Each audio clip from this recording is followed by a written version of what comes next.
Hey, Happy New Year, everyone. It is Wednesday, January 4th, 2023.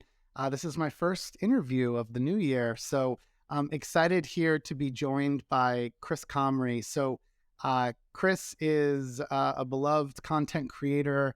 I think he's also better framed as an educator. He's an investor. And what resonates most with me is he's a power user who's focused on all things NFTs, DeFi, and more recently, Web3 social media built on Lens. So prior to this, Chris had worked in marketing at DeFi Yield, which is actually, I think, where we originally met. And then he has a background working in traditional finance. So, Chris has a really unique perspective in terms of this emerging world of Web3 media, especially when it comes to Lens. He has a very popular channel on Lenstube or on the Lens protocol that you can watch tutorials and explainers on all sorts of different topics related to this emerging world of Web3 media. So anyways, Chris, thanks for joining me. How are you doing? Doing great. Yeah, fired up to be here. This is going to be a lot of fun. There's a ton of stuff going on in the ecosystem here, so happy to jump in, ready to go. Do you want to fill in any other bits about just, who you are, who you were before you got into crypto? And then I'm curious what inspired you to start to make the content that you do about Lens and other Web3 topics. Yeah. I guess quick background. From the U.S., grew up in the South, grew up playing ice hockey, believe it or not. So I'm a big hockey fan, and I was I was working at TradFi in commercial insurance for large catastrophe exposed buildings, things like hurricanes, earthquakes like that. And just really got sucked in early 2021 and decided I want to make a move into crypto. And actually, big shout out to you, DeFi Dad kind of helped me. I reached out and helped with that transition, was picking your brain a little bit. And so, I worked in DeFi for a little while, and then a couple months ago left and started making content full time. I was just kind of making content for fun as I figured out exactly what kind of next thing I wanted to do. And then I just got so sucked into the Lens ecosystem. I actually it's funny enough, I'm not sure if I have ever told this story publicly, but I started posting on Lens almost as an afterthought. I was posting on Twitter and TikTok and Instagram and things like that, and started getting a lot of traction on Lens and really kind of dug in deep because I just hadn't dug in deep enough yet, and just got totally sucked in with how many developers are building apps on top of the Lens protocol, how many creators are now kind of building their brand, and kind of, there's both creators who are newer creators that are kind of using it as a blasting off point, and which we can get into a little bit more of this later, kind of the opportunity and land grab that's going on there. And then a lot of already established artists, NFT artists, musicians, people with huge, massive Twitter followings, people with massive TikTok followings, Instagram, have kind of come over to Lens protocol, as well as brands as well. Like Chainlink comes to mind. A lot of these big brands, a lot of these crypto native protocols are now jumping into the Lens ecosystem. One thing I want to cover before we go much deeper on this, there's a lot of new buzzwords that go along with Web3. And then I think to go with that, there's a healthy sort of skepticism of what does it mean when you attach Web3 to gaming or social media or whatever. Since we're going to talk probably more here today about Web3 social media, how would you explain the difference between what is Web2 social media and then what we're calling Web3 social media? I think it kind of depends exactly who you're explaining it to, but I guess the easiest, simplest way between Web3 and Web2 social media is one, there's not a guy sitting in a room that can cut off your YouTube channel. I think I saw on Twitter today a huge DeFi influencer just had their YouTube channel just cut off for no reason. It happened to Bankless, got their YouTube channel cut off out of the blue for no reason. Stani got banned from Twitter for a little while. I think it was in response to him. This was before Elon took over. He was kind of throwing some shade, saying that he would be the CEO of Twitter, and just got shut off. So there's not a guy in a room that can kind of deplatform you immediately like that. So you've got direct access to all of your followers on Lens protocol, which is super awesome. And that everything is on chain. So your posts are on chain. Your comments are on chain, which means that all of your posts and your comments are now technically NFTs. And we can jump into this a little bit deeper, how people are using those NFTs to build brand, to monetize community, to build their personal brand, to build how apps are using it to build their brand as well, and kind of use it as a go-to-market strategy. So that's the one big reason, is that it's on chain and your followers are yours. You've got access to them. It's all on chain. Nobody can just cut you off like that. Is one of the biggest differences. And then I think another difference too is that, and I think this is actually probably one of the things that most people are most underestimating, because I think for the average user, profiles getting banned isn't that big of a deal for them. They care, but I don't think they care that much. If you ask the average person off the middle of the street in the middle of the country, they don't care that much. But one of the biggest things is the velocity of money. It's so easy. We saw this with kind of the NFT craze last year, people spending hundreds of $1,000s on monkey JPEGs. The velocity of money that is happening on the Lens protocol, and I'm victim to this too. It's so easy to spend 1 or 2 Matic to collect somebody's post, or 5 Matic, or even up to 20, 25 Matic people are charging for the post, for example. And artists might publish a song and say, hey, this is my one of one song. And we're seeing some of this on like Sound and some of the other music NFT platforms, but it's all of it's bleeding over into Lens too, because of such the viral distribution that we're seeing there. So I think, first of all, the on-chain and risk of deplatforming is much, much lower and much more difficult in a Web3 social media world. And then I think the velocity of money and the ease of the native NFTs built into the platform, where consumers can buy and creators can create much more easily, is probably the 2 biggest differences in my opinion. It's fair to say at this point that even though you and I and many others are, we're evangelists of using Lens itself is not truly decentralized yet, but it is the promise of it becoming I think a properly decentralized protocol. But I think the real light bulb moment for all of us with Lens is this is the true utility of Lens, is the decentralized social graph. So I basically fully own my social graph then, which means that my followers are mine, and whether it's a front end of Lenstube, which is kind of like Twitter, or I use Orb or Favor or Lenstube, my followers follow me wherever I go. Do you see any other features of Lens right now that you think are really working like that? Like, that to me is the one thing where I'm like, this works.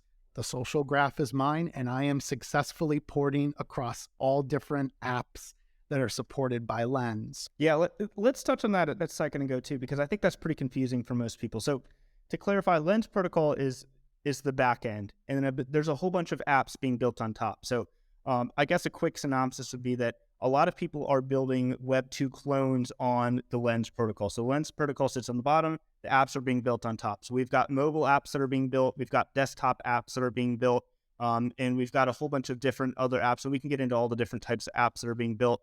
But that's very important, is one that so anyone can build on top of the Lens protocol. So there's almost an arms race going on between all of the app developers right now to figure out who's kind of building the most popular apps. And you mentioned some. Favor is, by the numbers, the most popular right now. Favor is a mobile app that you can use on your phone, and you can connect to Lens protocol, and you can create posts on Favor, and it'll deposit down onto the Lens protocol and redistribute out to all the apps. And this is a huge difference too between Web2 and Web3 social media. And I want to touch on that and make sure it's very clear for everyone that when you publish from one app on Lens protocol, it redistributes out to all the apps. And this is total brain, this isn't going to make a lot of sense for a lot of people, but this is one of the massive advantages. If you're an early creator on Lens protocol, you port your followers out, you port your social graph onto any app that connects to there. So right now we've just got clones. We've got Twitter, Instagram, Facebook, different clones of Web2 social media protocol apps. But in the future, we'll see a whole bunch of different use cases that we haven't even thought of yet. And I think a really good analogy for this is that when DeFi first started, they were basically just clones of kind of traditional monetary apps. And then we had a whole bunch of use cases that we hadn't even thought about, like liquid staking derivatives and curve wars and all these different types of things that hadn't really been tested out in TradFi before. So I think that's a good equivalent analogy. And it's super interesting. If you build a following on one app, if you go to start another account on another app, all of those followers follow you. So for example, like when Snapchat got big and DJ Khaled was the dude on Snapchat, when Instagram and TikTok got big, he became irrelevant on those platforms. And, you know, you look at the Kardashians and I'm blanking on her name, Jenner crushed it on Instagram, but now the D'Amelios are king of social media on TikTok. And so if those Instagram and Snapchat and all those followers had ported over to TikTok, could be a completely different landscape.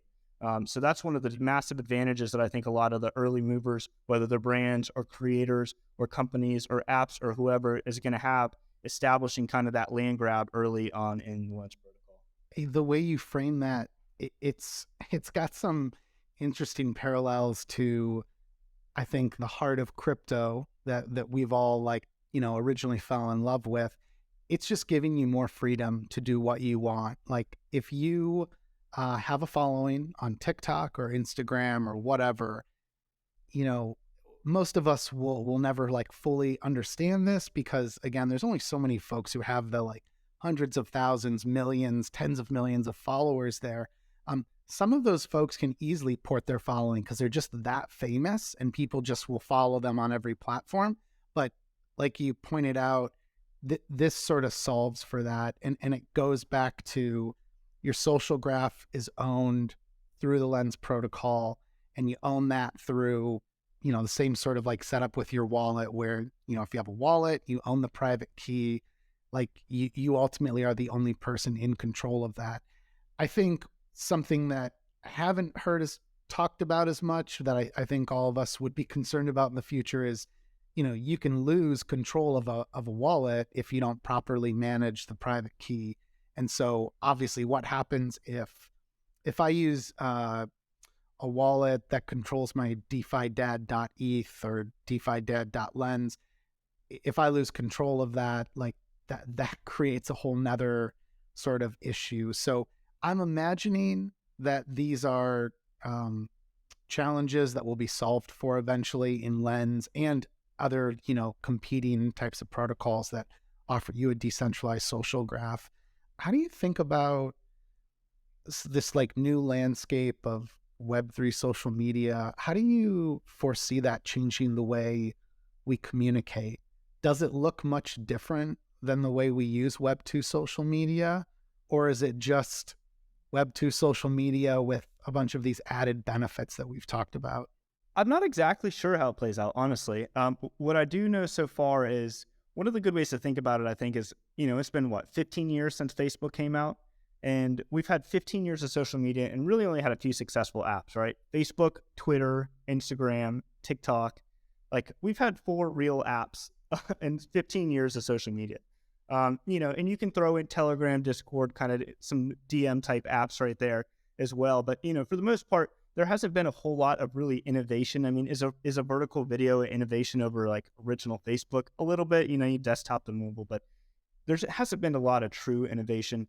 But I think with the open protocol, I think a lot of developers are going to start experimenting with whole bunch of different types of apps. They're starting to experiment with different monetization strategies from a content standpoint. And one of the interesting differences, I think, is that, you know, for the most part, most of the value accrual in Web2 social winds up in the hands of Meta or TikTok or Twitter. And Lens is trying to flip that model upside down. Now, I do want to give Web2 some credit in that a lot of people made a lot of money by growing a following and moving them onto an email list or selling a product or using ads to drive traffic to a landing page and selling another product. So it's not that all the value accrual wound up in the Web2 corporations, but a lot of it did. And so one of the ways that Lens is potentially changing that is with what they call a mirror function. And this is kind of goes back to what we were talking about in the velocity of money and that how easy it is to buy NFTs and to buy content on Lens, is that with the mirror function, I can make a post and you could mirror it to your followers. And let's say I wanted to sell a picture of me because everyone loves me now. And you mirrored it. I could make a referral percentage to you. So if I said, hey, DeFi Dad, you know, you've got a lot of followers. If you mirror my posts, I'll give you 15%. And that's set in the protocol. And so that when I create that post, you mirror it and somebody buys it that saw it from you mirroring, now you get a cut of that. So what that does is unleashes a whole bunch of different distribution strategies, whereas you used to have to kind of go through Meta and Facebook ads to get the distribution. Now they're flipping the model in that It's almost like an affiliate type system that I think it hasn't played out yet. We're still very early, but I think that's a really interesting dynamic. And there's also another tool I was playing around with a couple days ago, and that it can allow you to pay somebody for mirroring your posts. So I put out a post and I was like, hey, if you mirror this, you can get one Matic. So it's almost like an advertising strategy, and you can set levels to how many followers you would want that post to be, so that not anyone could do it. You might have to have 500 or 1,000 followers or 50 or whatever that number wanted to be. So those distribution strategies are super interesting on Lens. Those are really good points. Yeah. So a few of the major differences we've called out are the distribution strategy. There's a feature of greater control. What still I think plagues all of us is, can a decentralized community that normally has a core team, so there is normally some dedicated team, which in this case Lens was incubated by the Aave team and clearly has a heavy-handed participation from core Aave contributors, Stani Kulichev being the founder of Lens and the founder of Aave. The question is, like, can you create an application, or in this case a protocol, that can compete with Web2? This looks and feels like I'm using Twitter, except, as we pointed out, my social graph, my followers just port with me. So I've used the apps that I've used, which this is probably a good follow-up into like some of the apps you find most interesting. I've been mainly using a mobile app called Orb. I've enjoyed using Favor at times, which is more of like a threading Reddit type of mobile app that uses Lens. Both of which don't require you to actually have a Lens handle. And we should actually talk about that, the gating behind Lens handles. And my point is whether I use those or Lenstube or the astrology one that got stood up not too long ago, these different applications, that your followers are there. You just, you sign in, and it's kind of like signing in with, like, I would say like a Facebook account, except in this case, Lens is the engine that is powering that social graph. I think you have, as of today, January 4th, you've got about 2,500 subscribers, which is going to grow like crazy on Lens. That's enough where it really does matter that you're able to port those followers with you. You don't want to start over again, given all the work and effort that you've put into creating that. Same thing for me. Like, it's several thousand, whatever it is today on Lens. And I'm very grateful that I can continue to engage with that same audience. And yeah, so I can't get past the social graph porting, but I know that there's more here that is meant to be built out, and there's more here that's meant to benefit us over time. But I think the skeptics really try to call out the fact that it's going to be very difficult for us to build a better user experience than what we've all experienced through the likes of, let's say Twitter or YouTube. It's a good point. It's like, no shit, right? I mean, it's going to be hard to take on Meta and Twitter and TikTok. I mean, these are some of the most successful, most powerful companies in the world. I mean, it's going to be hard, right? But I think everyone always thinks that, right? It's like, oh, can it be Twitter? Can it be Facebook? Can it be TikTok? Instagram, whatever. And I've got a couple thoughts on that. The first one is that it doesn't have to. I think another good analogy for Web3 social versus Web2 social is fiat and crypto. I mean, fiat is going to be around for a very long time. Crypto is probably going to be around for a long time, and they're going to coexist for probably a long time. And I think the same thing is going to happen with Web2 and Web3 social. I mean, there's different use cases for both. There's a lot of brands that have crushed it on Web2, and they're like, I don't give a shit about Web3, right? Now, they probably should if they understood what's going on in the NFT world. I'm sure a lot of them will jump on board, and the ones who don't will probably pay for it. But I think those are going to coexist for a long time, and there's different use cases for both. So, it's a totally valid point. Like, hey, are you going to take on the most powerful companies in the world? It's like, well, they're going to give it a shot. So, we'll see. I mean, it's really important that Lens itself just becomes a really engaging and sticky product, because the more that onboard then there will actually be demand, to find your friends that are on Lens from somewhere like, let's say, YouTube. Because right now I think there's about 106,000. I'd have to check the stats page. There's about 106,000, 107,905 total profiles on Lens, and I have honestly no idea how many are like active on a daily basis. I thought I heard a while ago something like 5 to 10,000. Where do you see the most engagement in terms of the different topics you've been covering? Like, these are maybe the questions that are most popularly being asked that you're trying to address in your content. Yeah, I've kind of cut out a niche in talking about the things that are going on in the Lens and kind of decentralized social landscape, because I think there's a lot of, and this just was following curiosity. I mean, this is just the story of kind of how I got sucked in to the Lens ecosystem as I just followed my curiosity and started playing around with different apps and started posting about them is the simplest way of kind of how I jumped in. And, the content that's performing well on Web3 social is very similar to Web2 social. It's human psychology driven. So the hot news topics, that of the last couple of months have performed well. I've specifically chosen to kind of stay on the topics that I want to talk about. And so that, that was a conscious decision that I decided to make. But yeah, a lot of people are just kind of curious, like, how does it work? How do I make a post? A lot of people are confused. Because it's on chain currently, so they're gasless transactions. And we're on Polygon. I'm not sure if we'd mentioned that before. Lens is on Polygon, and all the transactions are free and they're gasless. Now, currently, they're being subsidized by the apps. Somebody's got to pay for the gas at the end of the day. So currently, they're being subsidized by the apps. But I think as the different revenue models come out, and the apps will be able to continue to subsidize it, because I don't think that's a fruitful model to charge users to post even a small amount on social media. Like, they're just going to be annoyed, if anything. So that's one of the things we can talk about too, is kind of the interesting revenue models that a lot of the apps are having.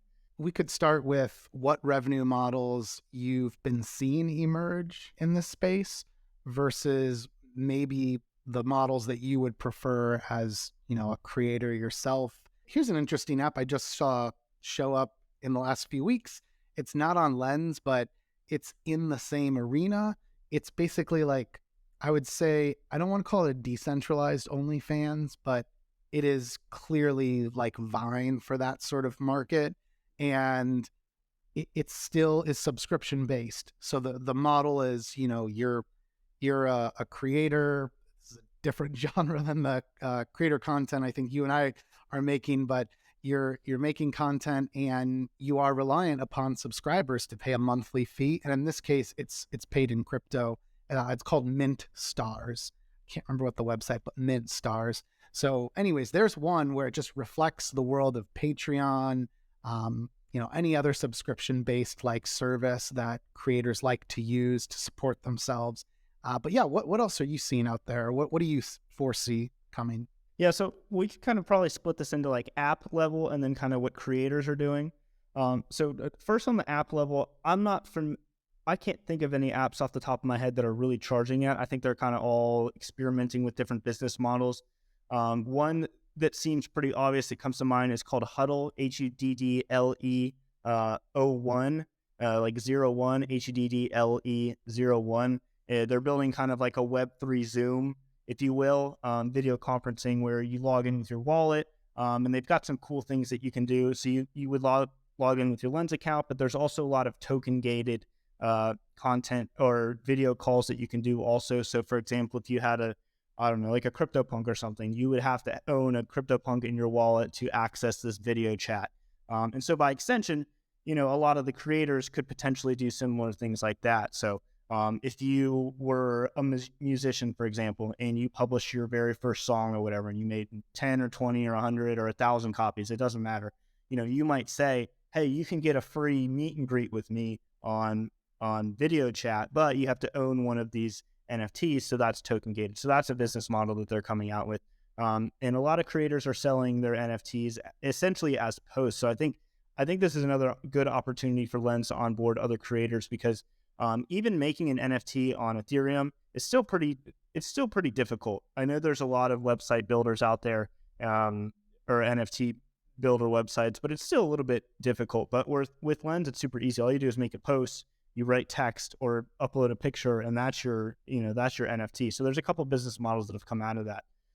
One is just charging for the content. Two is token gated community. So this is really interesting, and this has kind of only evolved here in the past couple of weeks. And I do want to say one thing quick. Lens is very early. I mean, we're 6 or 8 months in. So I mean, there's the experimentation that's happened in the last few months has been incredible. But I'll come back to the community. So there's a couple of communities out there that come to mind. One is called Gotenks, Gotenks. Is a guy on Lens. He built up a following and then just said, hey, I'm dropping my access pass, and this is my, call it an NFT project, call it a token gated, whatever you want to call it. It doesn't really matter. He said, you get access to my Telegram group and you can get on a call with me, and I'm going to give away raffles and things like that. And a couple other people have also done similar models. One is Memester, Memester, and then another one is a girl named Jessie Fries, like French fries. She loves French fries, so she made an NFT token gated thing out of it. So I think that's a model that we're going to see a lot more of, are these kind of community type things. And then we've seen brands as well. So Astrace knocked it out of the park. Astrace, Astrace, is an app built by Marin, who's very popular on TikTok and Twitter, and she's like emceed a bunch of conferences, and her partner Chelsea built the app. And they did an awesome job where they released 12 days straight of posts about astrology. And Marin just wrote a little description and uploaded a little GIF with all the different astrology signs like Leo and all the other ones. I don't know very much about astrology, but they sold like crazy. I mean, they sold on average, I think, like 50 copies at one Matic each. And they did a great job. This is an awesome use case where if you collected the NFT, then at the end of the 12 days, you had a chance to win a raffle to get a one-on-one Zoom with Marin, where you read your astrology and things like that. That was a great use case. Pussy Riot absolutely knocked it out of the park. They released their proof of protest NFTs, where they had a couple different pricing tiers. So I can't remember exactly. I think it was like 5 Matic, 10 Matic, and then like 100 or 200 Matic or something like that. And this was kind of, I call this the nonprofit category. And they wound up raising over a few days, I think $80,000, 160,000 Matic. This was back when Matic was 50 cents or so, is another incredible use case. And then Yogint is a guy, he's actually the guy who first built Lenstube. Lenstube is one of the original apps that you could use on the Lens protocol. It's almost like a Twitter clone for desktop. It's still used, very popular app. And he posted one day, he was like, hey, I'm leaving my previous job. Lenstube started out as a side hobby. It's Lenstube, Lenster. Started out as a side hobby for him, and he posted one day, he was like, hey, I'm leaving to work on this full time, collect my post for 2 Matic if you want to help support me. And I think he did, I don't know, 17,000 or 20,000 Matic or something like that. And so just raising a ton of money. So all these different use cases we've seen between creators, communities, whether they're creators for music or visual art, we've seen a lot. We've seen the brands are crushing it. And we've seen kind of nonprofit, or a bunch of different categories that we've seen have a lot of success on Lens. And again, I think there's 100,000, little over 100,000 profiles and around 5K or 10K daily active users. When you compare that to, Instagram or Facebook, it's good to put that comparison with how many users are versus how much revenue is being collected on some of these posts and some of these brands and creators. And one thing to note is that Lens is still gated. It's difficult to get a handle. You have to like message Stani on Twitter and hope that he sees it and hope that he whitelists you and think you're not a scam or a bot. So it is difficult, but I think when those floodgates open, I think those numbers that we just talked about as good success stories are going to seem tiny when the floodgates open. Chris, can you talk a little bit about why has there been a gating process there? I think it's a bot issue, right? Because it's on chain, it's much more easy to make bots and make bots collect posts and interact with the protocol. So I'm not exactly sure. I'm not technical enough to understand how to prevent that. But I think that's what's going on there, unless you've got anything else to add. Yeah, I think it's also a scaling issue. I wish, I never have like the sexy stats to rattle off, but like I know that at one point Lens was either like the most active DApp on Polygon, where like it was basically like the most amount of transactions were actually originating from Lens. And so there's just a typical sort of scaling issue there. I do also think there was some intent from the start to have it be, a more curated community. What kills us, I think, now is there are so many people who want in, and I wouldn't want to say no to anyone at this point. And there's a lot more that they want to get on board because they see the issues with Twitter and other social media platforms. I'm not framing them as the enemy. I just like they have like major shortcomings, and so this is part of what's really interesting about this new world of Web3 social media is you should have the freedom once you have that ownership of your follower graph to move. I won't address the elephant in the room of the fact that like what happens if you're dissatisfied with Lens protocol, of course, like, well, then I guess you got to find a different decentralized social graph. And I assume there will be lots of competitors that sort of show up in the future. I think another point you made is just the fact that it isn't like Web3 media versus all of Web2 social media. They probably exist, well, they will exist together because we're so small right now, especially in comparison to Web2. I think for a while, again, like there's those of us who might opt to use it. I still rely on, the likes of Twitter and YouTube because there's just so much distribution there that I benefit from. So I'm not ready to abandon that.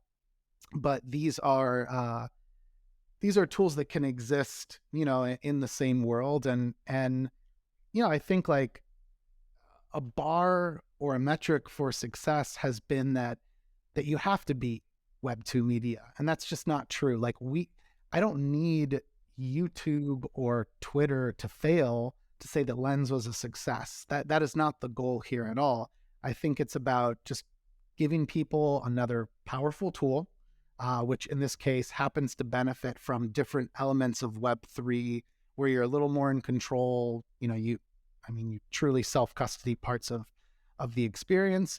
And I think that's a positive to be able to ultimately do that. So it's very likely in the near future that this will continue to benefit the creatives that you called out. There was the likes of Beeple. Beeple was putting out Instagram posts, I think, for most of his career, but he learned about NFTs and then figured out, hey, I can actually sell a digitally scarce version of my art. I think the world went a little too crazy on that concept. But that to me is a good example of like, this is how we're serving a group that really does need to be able to depend on their supporters, where they can sell a digitally scarce copy of their work. The idea is that it's providing new and interesting open tools that you can build with or build on. Yeah, and it's a great point too. With how early it is, I think it's such a massive land grab opportunity. And again, with all the other social platforms we talked about, when new apps come out, there's a land grab for creators and for brands to get in there and be early. And currently, there is a higher demand for content on Lens than is being supplied. It's always supply and demand, right? Like there's billions of people on Facebook and Instagram. So when you put out a post on Facebook and Instagram, unless you're a massive brand or unless you're paying for it or unless you have a ton of followers, 6 people are going to see it and maybe one's going to like it.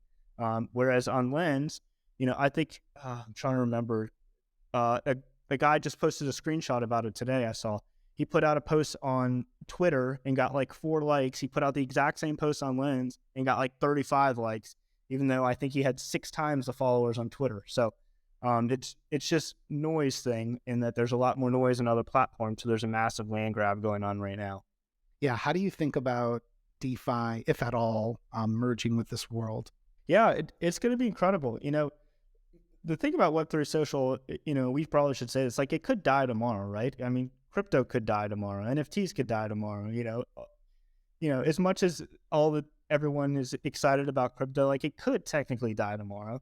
But one of the things that I think people are severely misunderestimating, and we saw this happen with NFTs, is that if Web3 social and kind of decentralized social, whatever you want to call it, onboards a whole lot of people that start using social apps, I think people are drastically underestimating the impact of the number of DeFi and NFT users that are going to become as an extension of that.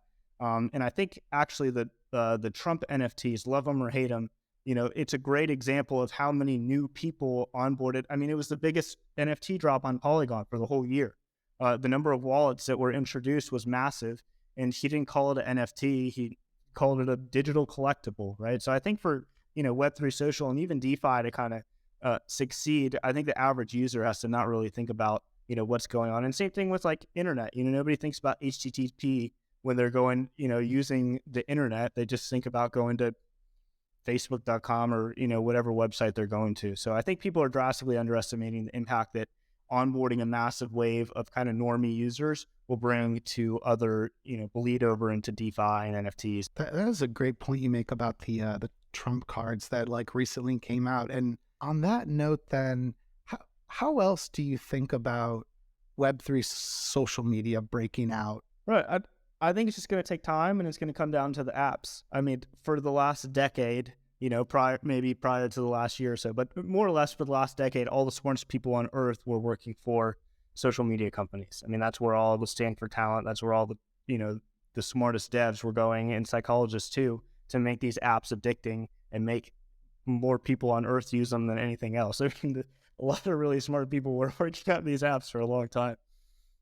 So, for Web3 to break out, it's going to take some good apps, and it's going to take some good content creators making good content, just like the amount of momentum it took to get any other social media app going is going to be the same kind of thing with Web3 social. Now they've got a little bit of an in because there's a lot of people in the crypto world that, want to see a decentralized social graph to succeed. So there's a little bit, kind of a head start there, but it's just going to take good apps. It's very simple. It's going to take good apps, and it's going to take good content creators. And maybe there's a content creator that's only on Lens, and that'll encourage somebody to download an orb or a favor or a butterfly or a lentil. And I'm just rattling off mobile apps to download the app and try it out for themselves. And right now it's still clunky. Like, you have to have, for the mobile apps, you have to have MetaMask on your phone, and you have to sign in with MetaMask, and then you have to sign in with Lens. So you have to sign in twice to one app, which doesn't make any sense to a normie. So it's just going to take a lot. And I think people are working on solutions to these problems. I think they're short-term problems. I think most people that are building and working on in the space understand that it has to be just as easy as downloading Instagram and logging in there. So it's just going to take good content and good apps to succeed. Maybe we should end with, where do you see the most exciting opportunities in terms of the world of Web3 social media, or maybe more specifically Lens? I think he called out earlier that there's a lot of engagement. There's seemingly more demand than the supply of content there right now. But yeah, what else would you, what sort of wisdom would you impart to those who maybe are new to it, or even content creators who are using other platforms that are considering moving to Lens? Right. Yeah. I would just encourage everyone to start making content. And, and content doesn't have to be making videos or podcasts or whatever. I mean, your content could just be making posts about things that you're thinking about during the day, or even commenting, being a reply guy. I mean, people bash on that all the time, but it builds followings. And there's a massive land grab going on right now on Lens. I'm calling all my friends that own marketing agencies and are working for companies. I'm like, guys, there is a lot of people on Lens that are looking for content. And I'll give you an example. I doubled my followers on Lens, and I don't have a ton, I got like 20 something hundred. But I mean, I doubled my Twitter followers on Lens in a couple months. I'd had my Twitter for 8 years, or however long I had my Twitter, and I'd smoked it on Lens in just a couple months. So there's a massive land grab opportunity. And I mean, we've talked about a couple examples. Another great example is the Smurfs game. The Smurfs are, like the little blue men, are releasing an NFT project in a couple months. And then as a precursor to that, they built this game that you can use. You log in with your Lens handle, and you can mix up little potions and things like that and get rewards on that. They've smoked it. They've done incredible. So anyone that's a musician or a content creator or even brands. I mean, Chainlink is on there. I think Asher Roth, the guy, the I Love College song from a while back, I think he just joined. So a lot of people are starting to join, but it's just a massive land grab and a massive opportunity to anyone that's ever thought about started a following or is an artist. Even if you're, kind of a shy artist, even if you don't want to sell anything as an artist, you can just post things. And there's a lot of artists that are starting to take off that had zero following out of the blue. And now they're kind of one of the most high profile Lens accounts. And I think that's going to play out historically pretty good. I couldn't agree more. I think part of the reason I've enjoyed following your posts, especially over the past year, is you're just digging into every imaginable use case with Lens. And I think kind of like DeFi, but this is a different era. We've matured and grown a lot in the crypto space. This Web3 social media, it's best learned by actually participating and using this. Well, I want to remind everyone then that a few things here about you, Chris. They can check out you on Lens, which really they could just follow you at Chris Comrie on Lens. But then if they go to Lenstube.xyz, one of the applications that is supported by the Lens social graph, they can then check out your channel there. And then once you follow Chris on Lenstube or Lenster or Orb or Favor or any of these, I mean, it doesn't matter. Once you follow him, you're following him across all platforms. It's just a matter of opening up the Instagram of Lens or the Twitter of Lens, which is Lenster.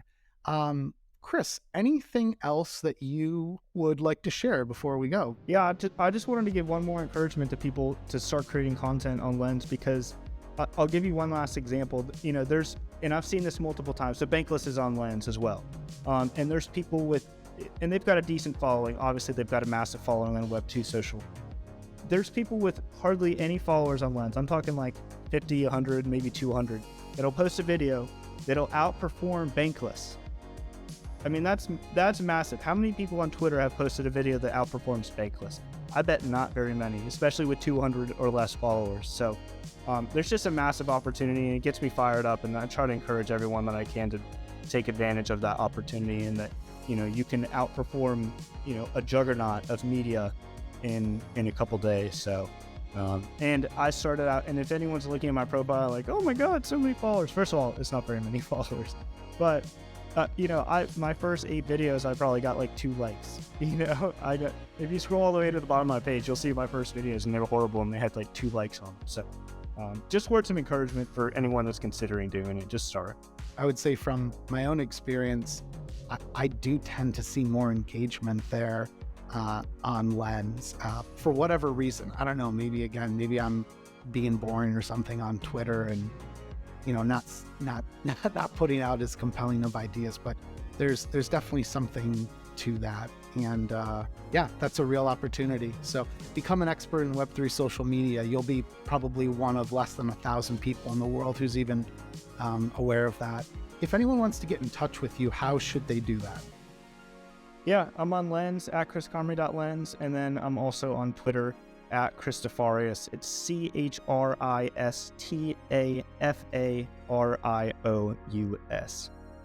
Is a great way to get a hold of me. And if anyone has any questions or anything, feel free to DM me or tweet me or whatever. I'm happy to help. It's super confusing when you first get started for some people. This is a completely different landscape, so if there's anything I can do to help, I'm happy to help. And a lot of the videos that I make are tutorials on how to use things, so happy to help there. Absolutely. Well, yeah, thanks so much, Chris. And everyone, thanks for tuning in. We'll see you next time. And if you enjoy this content, you can subscribe at DeFiDad.com, which actually will link you to my Lens profile on whether you're using Lenstube or Lenster or whatever. So thanks so much. Everyone, have a great day. Bye.